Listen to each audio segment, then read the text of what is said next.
plus the people on my table. I would also like to thank Tommy and Doris for inviting us to this special occasion. We're very honored, and this occasion we'll never forget also. I'd like to thank the whole Beaver family, the cooks for the hospitality and the good food, and the rich stores very well in the future. And indeed, thank you very much.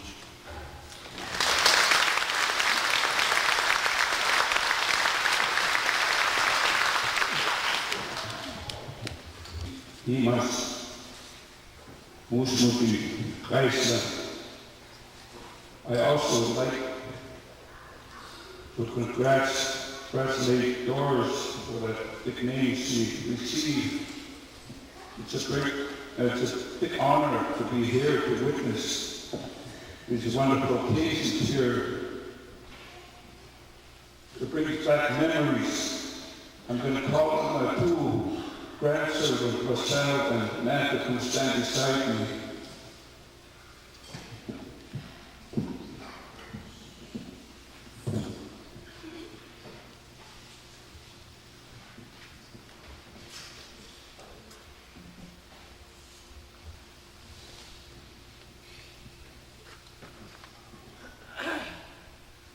I've gathered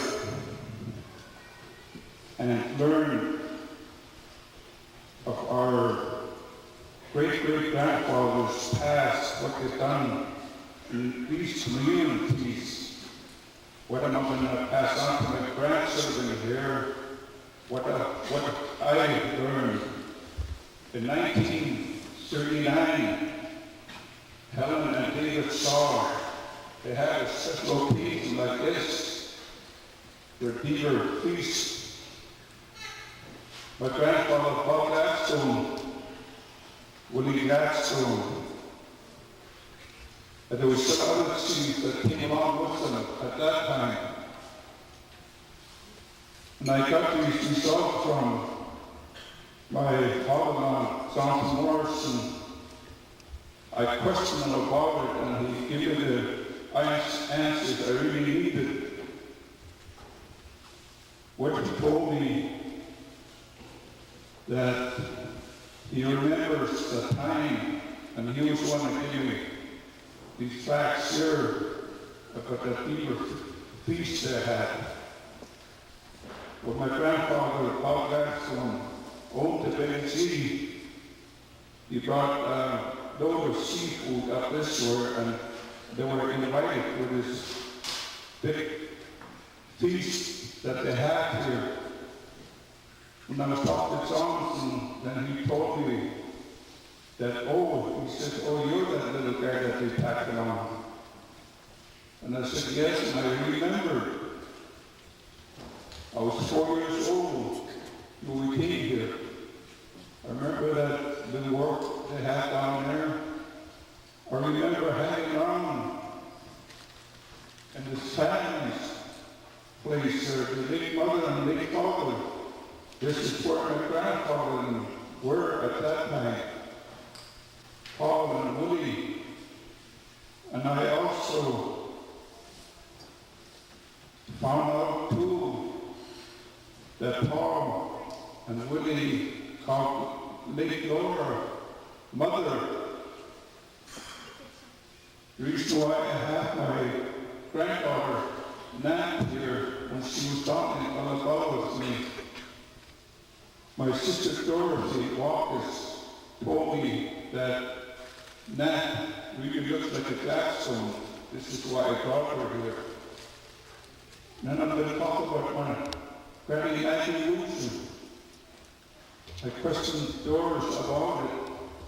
I phoned Marshall, my brother Marshall Wilson, to give me the go-ahead and speak on her behalf. I questioned Doris about her and Lake Granny Maggie, that they were so close, but I really didn't find out what they were to each other.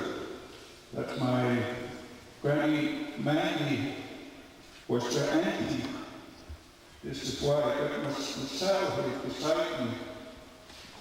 I just want to pass it on for them that we have a big family here. One so nice to be here tonight and witness is one of the going, indie dancing. I'd like to thank the family, Doris, now, for including us, me and my family here tonight. It's a wonderful feeling to find out about our past. We have to pick up more into our past because we have families out there. And I believe that you, young generation, should really look into your past, your grandparents, because we have family in different villages. And I'd like to thank the Lord for allowing me to be here today. And on Sunday, don't forget, we have 2 wonderful churches here. Make sure that you go to church. Way, Heisa, Expanse.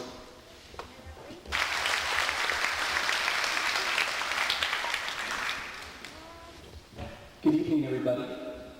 I'm Coxon Makwala from the Kwagi Nation, down to the south of the Haisla people here. I'd like to take this opportunity to thank the Haisla people for welcoming me into their traditional territory, and certainly the Amos family was very gracious in giving me this opportunity to share in tonight's festivities. I rise up on my father's behalf, Quinn Philly Yexi. Some of you would know him as Bob Joseph. I know Gerald Amos would know him as Bob Joseph through involvement in the treaty making process, the summit, and those kinds of activities. And so I stand up on behalf of my father to send along his best wishes to the family and his regards and his wish for a successful evening.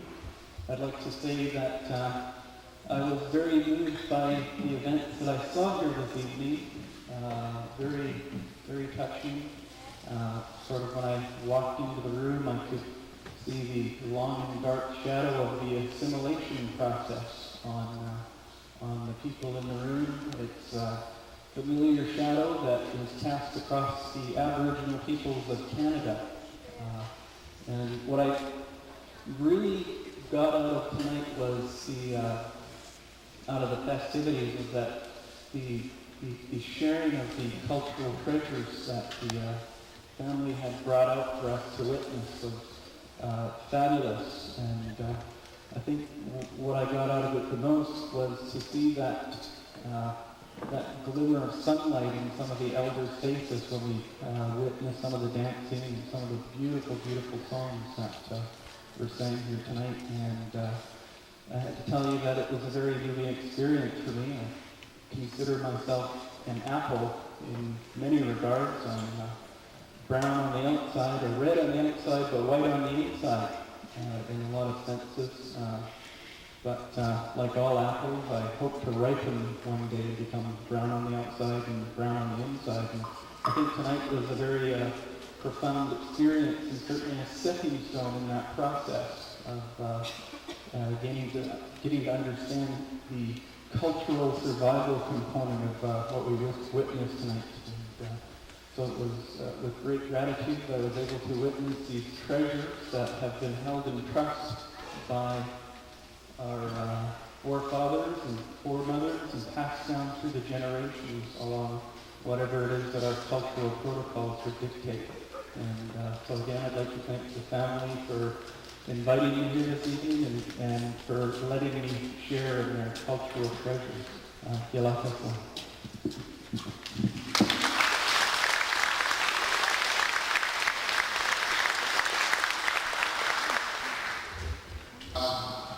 Muito bem. Jeroen governments, airplanes, the opportunities there, always asked to see develop